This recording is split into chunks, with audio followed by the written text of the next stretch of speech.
Salut et bienvenue sur ma chaîne avec cette nouvelle vidéo qui va être mon bilan lecture du mois de juin.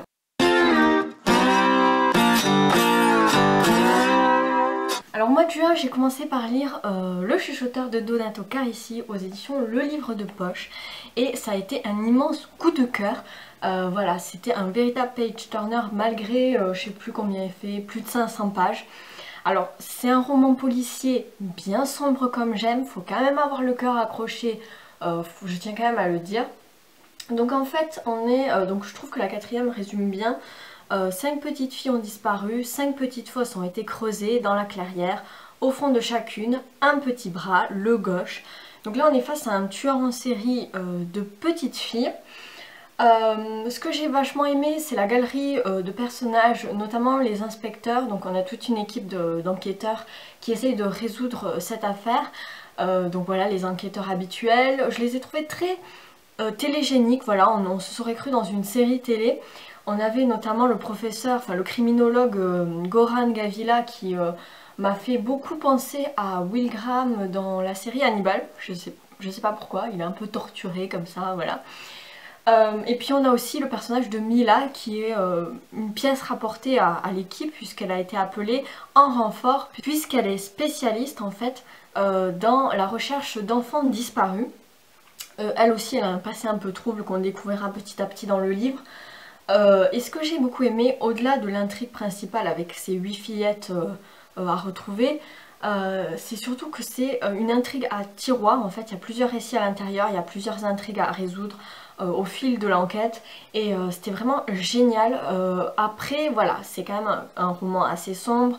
Ce que j'ai beaucoup aimé, c'est l'aspect documentaire en fait, puisque l'auteur est lui-même criminologue à l'université, donc il s'y connaît quoi. Il a fait beaucoup de recherches documentaires, il y a un vocabulaire très technique, notamment au niveau de l'autopsie ou du profiling des tueurs en série. Donc voilà, c'est quand même assez parfois cru, donc faut quand même avoir le cœur accroché. C'est pas à mettre entre les mains d'âmes sensibles, je tiens quand même à le préciser.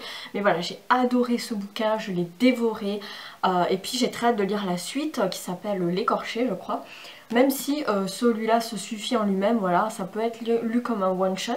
Mais l'auteur laisse quand même quelques petites questions en suspens pour approfondir dans le deuxième tome, j'imagine. Donc voilà, j'ai très hâte de lire la suite. C'était vraiment une excellente lecture. Ensuite, suite au conseil de l'un d'entre vous, j'ai décidé de lire Ubu Roi d'Alfred Jarry aux éditions Paperview. Alors c'est une pièce de théâtre que j'ai trouvée divertissante. Faut savoir que l'auteur était donc fin 19e, début 20e, donc bien avant le surréalisme, et il en est quelque part le précurseur. C'est vrai que nous, en tant que lecteurs du 21e siècle, on a connu le surréalisme, l'existentialisme, le théâtre de l'absurde, Ionesco, Sartre, etc. Donc c'est vrai que du coup Ubu Roi paraît moins, comment dire, moins éclatant, plus du déjà vu finalement. Alors que je pense qu'à l'époque il a dû faire sensation. Voilà, mais après j'ai passé un très bon moment. Ubu, bah, le père Ubu, en fait, ça a donné l'adjectif ubuesque, tellement qu'il est à côté de la plaque, il est ridicule, c'est un personnage vraiment grotesque. Moi, ce que j'ai beaucoup aimé aussi, c'est la parodie, enfin le clin d'œil à Macbeth de Shakespeare qui m'a fait sourire. D'ailleurs, j'adore cette pièce de théâtre, Macbeth. Et donc voilà, j'ai trouvé que c'était assez bien amené finalement dans Ubu Roi. J'ai passé un bon moment, il y a une espèce de comique de répétition avec ses phrases bien à lui, ses expressions, de par ma chandelle verte, enfin ce genre de choses. Mais voilà, c'est un personnage très cocasse, voilà. Et j'ai passé une bonne lecture, même si c'est pas exceptionnellement exceptionnel, quoi. Et pour finir, j'ai lu un Agatha Christie parce que ça faisait longtemps, donc il s'agit de 5 petits cochons au livre de poche avec cette couverture hideuse.